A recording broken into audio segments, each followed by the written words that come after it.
नमस्कार दोस्तों, स्वागत है आप सभी का हमारे प्रोग्राम जिंदगी बने आसान में। दोस्तों, होलिस्टिक वेलबींग पर हमारी सीरीज चल रही है। हम जान रहे हैं कि किस तरह से हमारा जो ये मन है वो एक उड़ते पंछी की तरह है, लेकिन अगर उसे एक मंजिल ना दी जाए तो वो भटक भी सकता है। हम जानेंगे कि किस तरह से अपनी मन को अपना सबसे प्यारा दोस्त बनाएं। इसके बारे में जानने के लिए आज हमारे साथ हैं करमजीत सिस्टर जी। आइए उनसे बातें करते हैं। Om Shanti sister, welcome to our show. Om Shanti. Sister, सबसे पहले तो मैं आपको धन्यवाद देना चाहती हूँ कि आप इतने प्यार से हमें नई नई बातें सिखा रहे हैं और आपकी जो एक्सपीरियंसेस है लाइफ की वो हमारे लिए बहुत ही ज़्यादा फायदेमंद हो रहे हैं। अब मैं जानना चाहती हूँ सिस्टर कि अगर हम अपने मन को एक आज़ाद पंछी की तरह देखें जो उड़ रहा होता है आसमान में, लेकिन अगर उसे अपनी मंजिल नहीं पता तो फिर वो वहां तक पहुंचेगा कैसे? जी, ऐसे में अपने मन को सही डायरेक्शन में कैसे लेके जाए? उड़ता पंछी सबको बहुत अच्छा लगता है। जब पिंजरे से एक पंछी को आज़ाद करते हैं तो मन को सुकून मिलता है। ऐसे ही अपने मन को भी आज़ाद करना, बाउंडेजेस से उसको आज़ाद करना, सेट फ्री कर देना, बहुत अच्छी बात है। लेकिन एक पंछी भी जब उड़ता है, आखिरकार रुक कर के किसी डाली पे बैठता है। ऐसे ही हम कितना भी उड़ें, कितना भी आज़ाद हों, लेकिन फिर भी कहीं न कहीं आकर के हम एक कनेक्टिविटी, एक कनेक्शन या एक क्लोज़ लिंक उसमें आकर के टिकना हर कोई पसंद करता है। जी, इसीलिए परिवार है, वरना परिवार नहीं होते और सिंगल सब घूम रहे होते अकेले, तो राइट। सोचो ज़िंदगी, ये दुनिया कैसी होती। परिवार है, एकजुट है, एक कनेक्शन है, कनेक्टिविटी है, एक लिंक है बहुत प्यारा। तो वो एक सामंजस्य जब परिवार में बनता है, तो वो बहुत ब्यूटीफुल सोसाइटी और फिर देश को जन्म देता है। वाह। ऐसे ही अपने मन की हम जब बात करते हैं, आज़ादी सबको पसंद है। अब मन से नेचुरली हम सभी आज़ाद हैं, किसी ने हमारे मन को पकड़ा नहीं हुआ, लेकिन सिचुएशंस मन को पकड़ लेती हैं और मन जब सिचुएशंस में अटक जाता है तो वहीं जाकर के प्रॉब्लम्स शुरू होती हैं लाइफ की। राइट। अगर सिचुएशंस में मन अटके नहीं या उसमें भटके नहीं, तो फिर हमारी ज़िंदगी में जो प्रॉब्लम्स जैसा शब्द है वो नहीं होगा, जी। क्योंकि हम प्रॉब्लम्स को पकड़ लेते हैं और मन उसमें जाके अटक जाता है, तो भटकन शुरू हो जाती है। ओके। इसलिए हम डायरेक्शन ढूंढने के लिए भी किसी को सहारा बनाते हैं और सॉल्यूशंस के लिए भी हम अलग अलग सोर्सेज ढूंढते हैं। इसीलिए आज काउंसलिंग सेल्स और ऐसी बहुत सारी चीज़ें बन गई हैं जो पहले नहीं हुआ करती थी, जी। क्योंकि direction and focus of life बहुत क्लियर था। इसको आप एग्जाम्पल ले सकते हैं, जैसे जी। कि मान लीजिए ज़्यादातर फीमेल्स को, औरतों को कपड़ों का बहुत शौक होता है। तो आप किसी स्टोर पर चले गए जहाँ पर बहुत सारी वैरायटी है सूट्स की, लहंगा, साड़ीज़ एंड एवरीथिंग, दुपट्टाज, तो आपके लिए चूज़ करना मुश्किल हो जाता है। ट्रू। है लगता ना? है पूरा दुकान हमारे नाम कर दो। चूज़ ही नहीं कर पाते। तो ट्रू। ये भी पसंद है, वो भी पसंद है, वो भी पसंद है, ट्रू। या फिर छोड़ दो, कुछ भी पसंद नहीं है। हाँ, वो ठीक। होता है। कई बार ऐसा होता तो है कि हम ऐसी जगह पे जाते हैं जहाँ पे हमें सब कुछ पसंद आ रहा होता है। हम सोचते हैं कि ये भी ले ले, वो भी ले लो, एंड मालूम पड़ा हम बिना कुछ लिए ही बाहर निकल वही गए।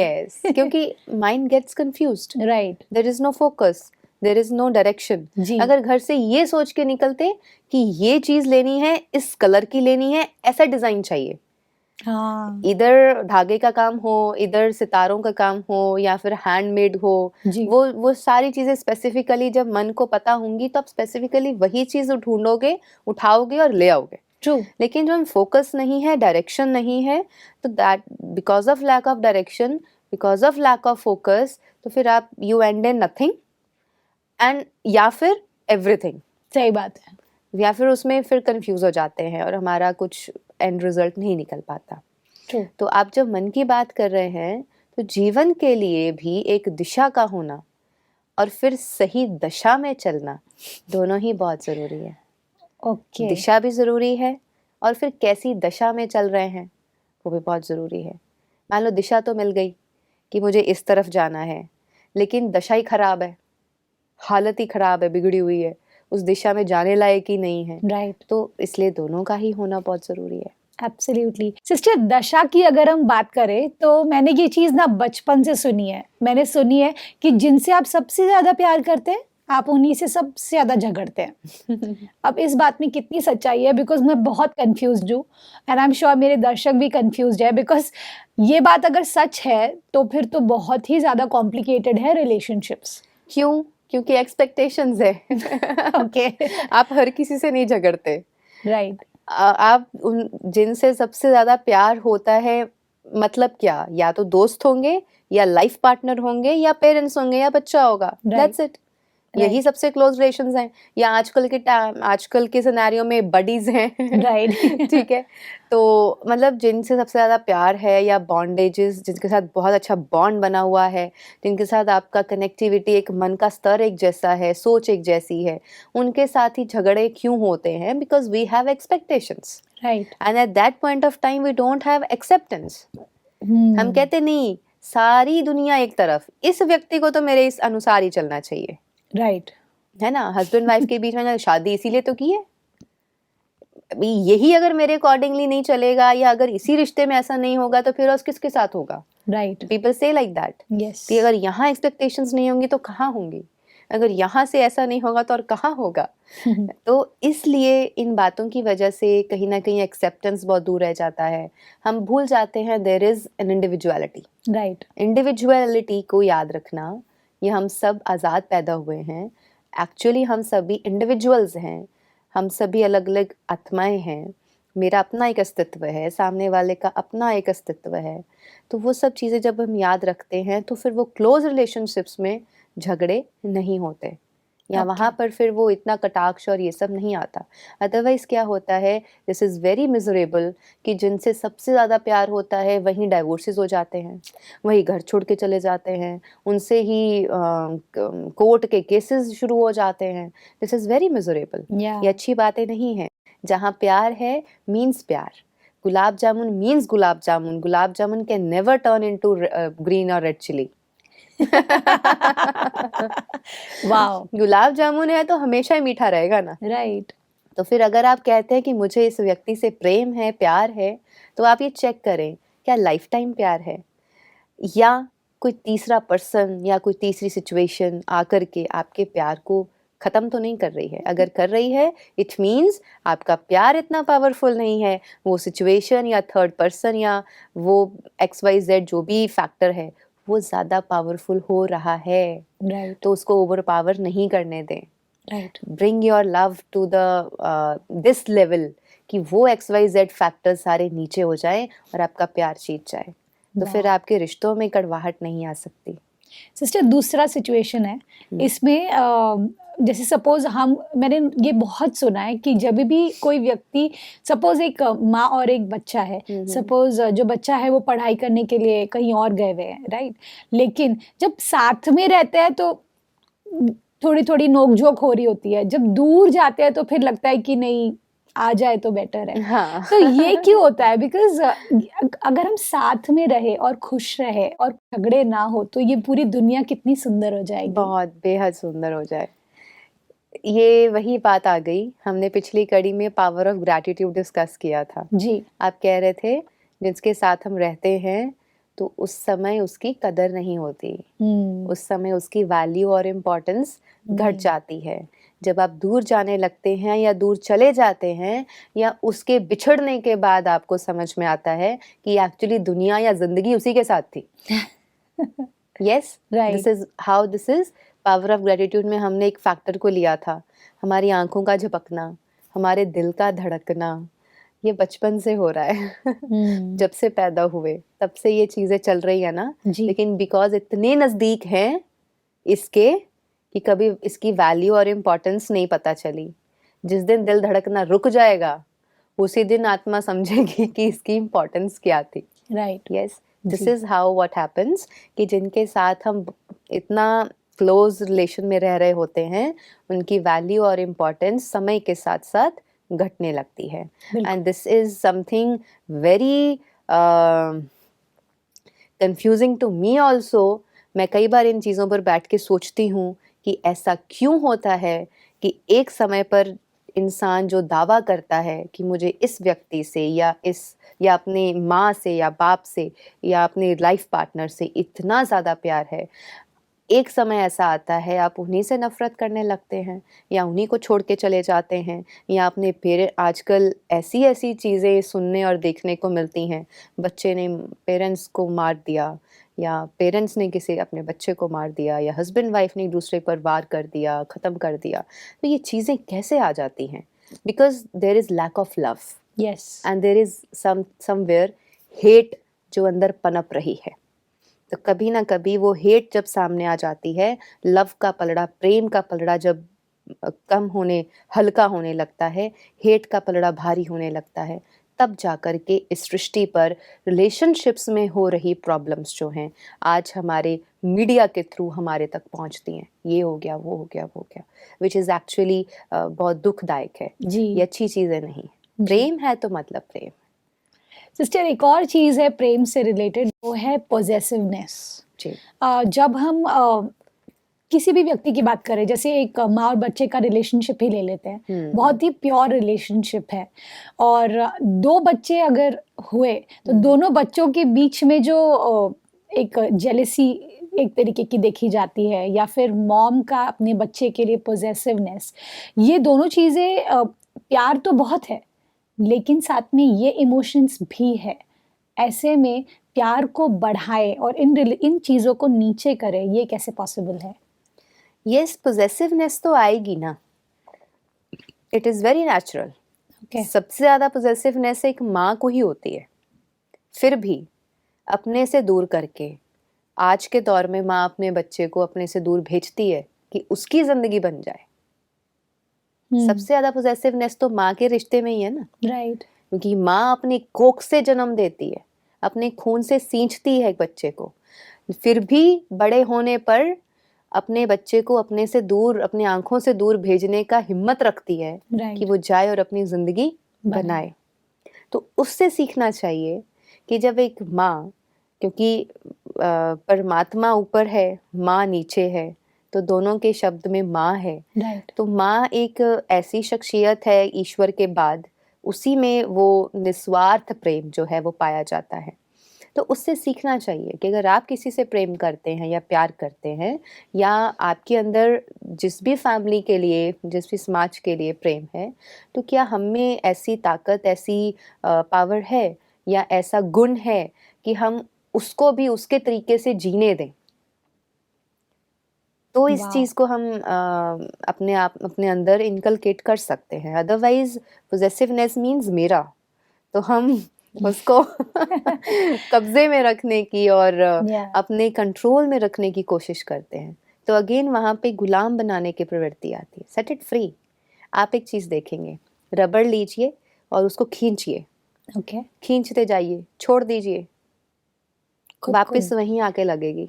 और yes yes, it comes back to its original state. जितना आप किसी को छोड़ देते हैं, वो वापस लौट के आपके पास आता है। जब पीछे पीछे पीछे पीछे पीछे पीछे भाग रहे होते हैं, तो वो दूर दूर दूर दूर भागता है। तो wow, this is a fact. Beautiful answer. छोड़ दो। Sometimes youngsters come to me, counselling करते हैं हम उनकी, तो वो पूछते हैं रिलेशनशिप्स में ऐसा हो गया, वैसा हो गया, तो आई ऑलवेज से छोड़ दो, जा रहा है ना, जाने दो। जाने दोगे तो वो वापस आएगा। जितना भागोगे, पकड़ोगे, कोशिश करोगे चेज करने की, never chase, because chasing is actually what it is, वो सिंबल है लैक का, कमी का।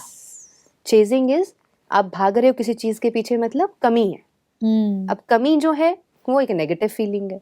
True. तो अगर भरपूरता की ओर जाना है तो छोड़ दो, भरपूर है, आ रहा है सब, everything is coming back to you. Wow, this is natural. Actually my heart is filled with love right now. मुझे ऐसा लग रहा है कि आप जो बात कर रहे हैं कि भाई प्यार जो है ये इतनी बड़ी शक्ति है, जो आप कुछ भी चाहते हैं जिंदगी में वो हासिल कर सकते हैं अगर आपके पास प्यार है तो। सिस्टर, अब मैं जानना चाहती हूँ कि जैसे कई बार ऐसा होता है कि हम कंफ्यूज्ड होते हैं कि भाई मुझे क्या चाहिए लाइफ में। कई बार ऐसा होता है कि हमारी प्रायोरिटीज डिफरेंट होती है, शायद हमारी प्रोफेशनल लाइफ हमारे लिए ज़्यादा इम्पोर्टेंस रखती है, पर्सनल लाइफ से भी ज्यादा। जी। ऐसे में मैंने देखा है कि वो व्यक्ति खुश बहुत होते हैं कि भाई मैं सक्सेसफुल हो रही हूँ या हो रहा हूँ, लेकिन खालीपन अंदर में है। मतलब ऐसा लगता है किसके साथ शेयर करो, तो वो बैलेंस पर्सनल और प्रोफेशनल लाइफ का प्यार में वो कैसे पॉसिबल है? बहुत इम्पोर्टेंट क्वेश्चन पूछा है आपने। This plays a very big role in life. या आपको सक्सेस चाहिए, कहाँ चाहिए, ये सवाल पूछिए अपने आप से। सक्सेस चाहिए, कैसी चाहिए और कहाँ पे चाहिए? कहाँ पे सक्सेस चाहिए, ये आंसर बहुत इजी है। आप कहेंगे मुझे मेरे प्रोफेशन में सक्सेस चाहिए। मैं आज ब्यूटी वर्ल्ड में हूँ, तो सुंदर दिखना है, टीवी पे आना है, उसमें सक्सेस चाहिए। तो you have to maintain right. Life time. आप देख लीजिए, बॉलीवुड हॉलीवुड के वर्ल्ड में देख लीजिए, टिल देयर ओल्ड एज वो अपने आप को मेंटेन करके रखते हैं, रखना पड़ता है, right. Because they have already set an example. तो उसको बनाए रखना, उस पर बहुत मेहनत लगती है। राइट। तो ऐसे ही अब दूसरा सवाल पूछें, सक्सेस कैसी चाहिए? क्या ऐसी सक्सेस चाहिए जहां आप अकेले ही खड़े हैं, या ऐसी सक्सेस चाहिए जहां आपके लव्ड वंस आपको इनक्लोज करते हुए या आपको एम्ब्रेस करते हुए खड़े हैं? राइट। है ना? That I need to decide. अगर अकेले वाली सक्सेस चाहिए तो फिर सबको तहस नहस करते हुए बढ़ते जाओ आगे। You will be successful but you will be standing alone on the top. फिर खालीपन है, फिर खुशी नहीं है, फिर संतुष्टता नहीं है। फिर ऐसे लोगों की खबरें आती हैं, सो एंड सो मंजिल से दे कमिटेड सुसाइड। क्योंकि खालीपन जो है उसको सक्सेस भी नहीं भर रहा। सक्सेसफुल तो हो गए, खालीपन फिर भी है, तो फिर क्या लेने चले थे? Very deep question to be asked. एकदम सही बात तो है। फिर क्या चाहिए था? प्रेम चाहिए था, प्यार चाहिए था, अपनापन चाहिए था, बिलोंगिंगनेस चाहिए थी। उस सब को तो छोड़ दिया, सक्सेस के पीछे लग गए। उसने फिर भी कमी पूरी नहीं की, इसका मतलब उससे ज्यादा वो सब इम्पोर्टेंट था। तो उस सब को साथ लेते हुए सक्सेस जब प्राप्त करोगे, आपके साथ आपकी फैमिली होगी, लव्ड वंस होंगे, आपके बच्चे होंगे, या लाइफ पार्टनर होंगे, या फ्रेंड्स होंगे, रिलेटिव्स होंगे, या सोसाइटी वाले होंगे, दुनिया का, समाज का प्यार होगा। तो जब इस तरीके से ऊपर चलेंगे तो सक्सेस तो हो गए ना। बिल्कुल। तो सक्सेसफुल होते हुए उस पर्टिकुलर सक्सेस को प्राप्त करेंगे तो खालीपन कभी नहीं रहेगा। तो जब खालीपन नहीं रहेगा तो आपकी सक्सेस फिर वो चाहे अर्शों वाली हो, चाहे फर्शों वाली हो, कैसी भी सक्सेस हो, वो आपको खुशी ही देगी। Wow, yes. This is so amazing. मतलब एक घर में आप 6 लोग हैं या 4 लोग हैं या 2 ही लोग हैं, उसके साथ आप खुश हैं तो कम में भी गुजारा कर लोगे। लेकिन अल्टीमेट सक्सेस प्राप्त करने के बाद आप अकेले ही हैं और ऐसे बैठे हैं and you have no one to share with, तो फिर वो सक्सेस भी कैसी? तो फिर खोखलापन आता है, फिर बिल्कुल। खालीपन आता है। Then people try to indulge into other relationships.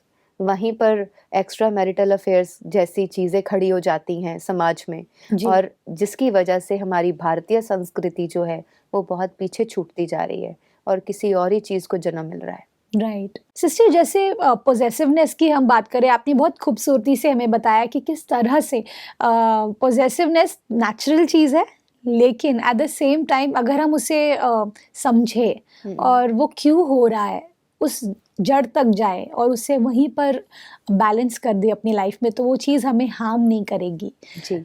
Sister, अब जैसे मैंने कहा था कि बच्चों में वो जेलसी की प्रॉब्लम होती है कि दो बच्चे, उनको लगता है कि मम्मी मुझे ज़्यादा प्यार करे, उसको लगता है मम्मी मुझे ज़्यादा प्यार करे। तो ऐसे में आपका क्या कहना है कि ये नेचुरल चीज़ है ये भी? कुछ चीज़ें बर्थ के साथ नेचुरल आती हैं हमारे अंदर। जी। अब एक बच्चा जब घर में अकेला होगा, सिंगल चाइल्ड होगा, तो माँ बाप का सारा ही प्यार उसको मिलेगा और डांट भी फिर सारी उसी को मिलेगी। ये जी। उसका साइड इफेक्ट है। जी। ठीक है। तो इसलिए जहाँ पर 2 बच्चे हैं, 3 हैं, 4 हैं घर में, तो वो हर बच्चा सोचेगा कि मुझे ज़्यादा मिले, तो दैट इज़ नेचुरल। लेकिन वहां पर पेरेंट्स का रोल आ जाता है। ओके पेरेंटिंग रोल वहां पे काम करता है कि पेरेंट्स को इस तरीके से नरिश करना चाहिए बच्चों को कि उनको पता हो कि चारों ही बच्चे जो हैं वो पेरेंट्स के लिए एक बराबर हैं। Okay parents can never differentiate or distinguish between the children. Okay एक सागर में नदियां समा जाती हैं, लेकिन नदी में सागर नहीं समाता। ये हमारे ही समाज का सत्य है आज कि दिस इज द रीज़न कि जो बच्चे छोटेपन में माँ बाप के प्यार के लिए झगड़ रहे होते हैं, बड़े होकर के उन्हीं माँ बाप को पूछते भी नहीं हैं। वहीं पर आकर के ये कहावत आती है कि सागर में नदियां सारी समा जाती हैं, वो अपने अंदर उसको एम्ब्रेस कर लेता है। लेकिन जो नदियां हैं, एक भी नदी या सारी नदियां मिलके भी सागर को एम्ब्रेस नहीं कर पाती, उसको नहीं समा पाती। तो ये याद रखना चाहिए, ये ब्यूटीफुल बैलेंस है जो ज़िंदगी में हम याद रखें कि अगर बचपन में झगड़ा किया, जेलसी थी या एक दूसरे को देख कर के मम्मा मेरी पापा मेरे या हम उनका प्यार चाहते थे, तो बड़े होने तक भी वो वैसा ही बना रहे, तो हमारे समाज में वृद्धाश्रमों की ज़रूरत नहीं पड़ेगी, राइट ओल्ड एज होम्स की ज़रूरत नहीं पड़ेगी, और सभी के parents till their last time of their life वो हमेशा खुश रहेंगे और दुआओं के साथ इस दुनिया से जाएंगे, दुआएं देते हुए जाएंगे। वाओ हाउ ब्यूटीफुल सिस्टर आज का जो ये एपिसोड रहा है, इसमें मुझे सबसे खूबसूरत बात ये लगी कि प्यार जो है वो एक ऐसी शक्ति है जो आपकी पूरी जिंदगी को कंट्रोल करती है एक Yes. तरीके से। और all thanks to you sister for this. Thank you you. So much. Om Shanti. Om Shanti. दोस्तों आज के एपिसोड में हमने जाना कि प्यार ये एक ऐसी शक्ति है जो हमें जो चाहे हम जिंदगी में वो हासिल करा सकती है। वो एक ऐसा हथियार है जो आपको नफरत को पूरी तरीके से अपनी ज़िंदगी से निकालने में आपकी मदद कर सकती है। आज के एपिसोड में आई एम श्योर आपने काफ़ी कुछ सीखा होगा। अगले एपिसोड में हम आपसे फिर मिलेंगे आपके ही शो में जिंदगी बने आसान। ओम शांति। अधिक जानकारी के लिए संपर्क करें जिंदगी बने आसान, Brahma Kumaris Godlywood studio, Shantivan, Abu road. Call 80949134887।